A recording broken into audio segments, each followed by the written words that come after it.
You know, we are very ridiculous with what we want out of martial arts. I was just going to pick on Taekwondo with this, but it's not just Taekwondo. I was reading a thread where people were talking about how they miss the old Taekwondo, and it started reminding me of some of the stuff people say about Judo too, because of the Olympics.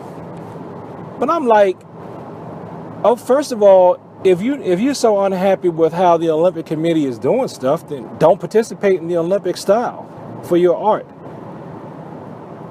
I technically have Olympic rank in Taekwondo.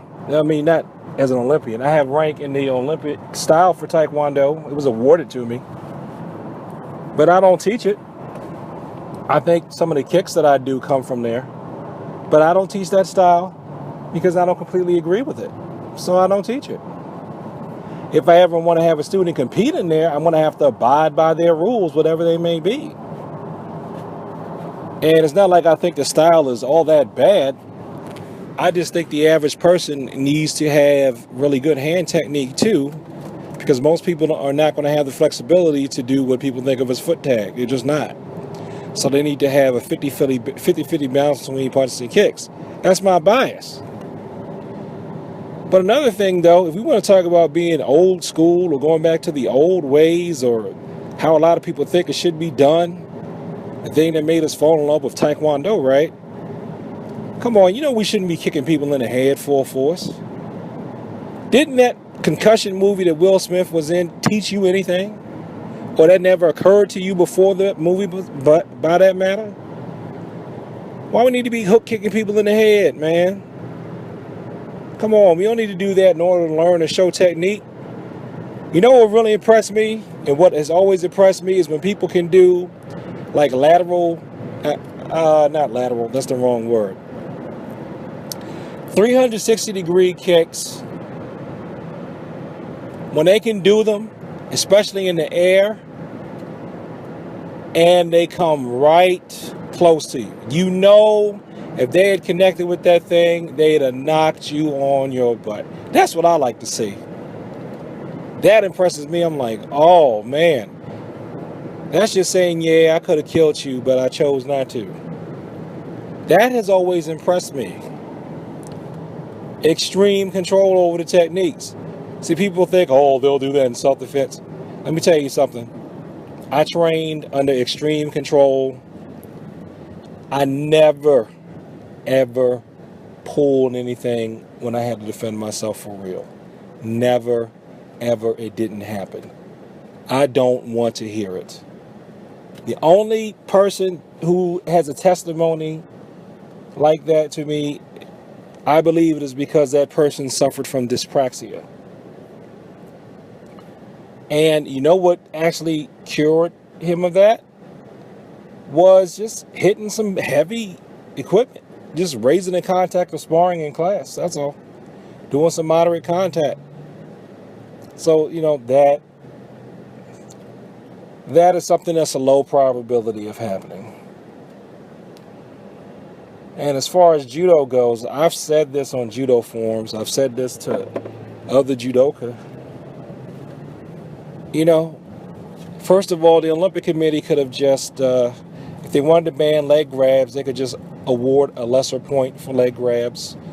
Say you can't get more than a wazari for a leg grab.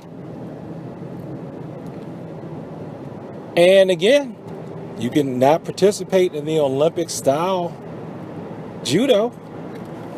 You could hold your individual tournaments according to your own rules.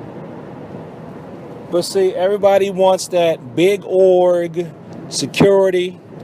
I understand that, because if you can link up what you're doing to a bigger, more established body, it's just better for promotion. You know, especially if that's how you make your primary living.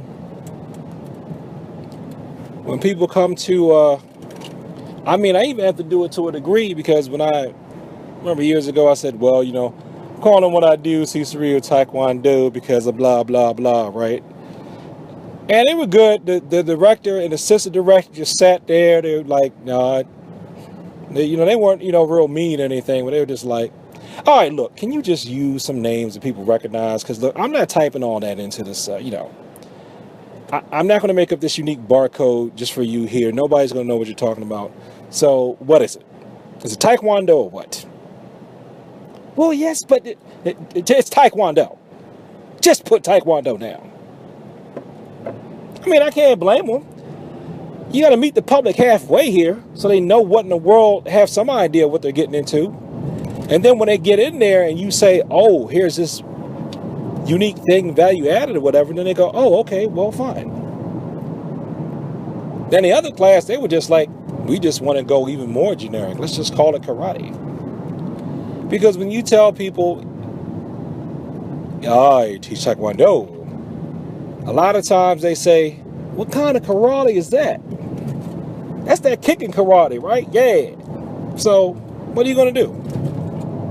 But those of us who are in the know, though, we cannot kowtow to the Olympic Committee. How about that? How about you stop complaining? And if you don't like what they're doing, don't do it. Don't do it. Just don't do it. Gosh, they sound like, I'm not going to say his name, they sound like fans of a very popular, controversial YouTuber. And people don't like his videos, but yet they keep on watching them. Actually, it's at least 3 of them like that. If you looked at my other videos, you know who they are. People just get mad. If you don't like what they're doing with something, you have free will. Just stop watching it. Stop supporting it. If you know how it's supposed to be done, do it the way it's supposed to be done. Peace.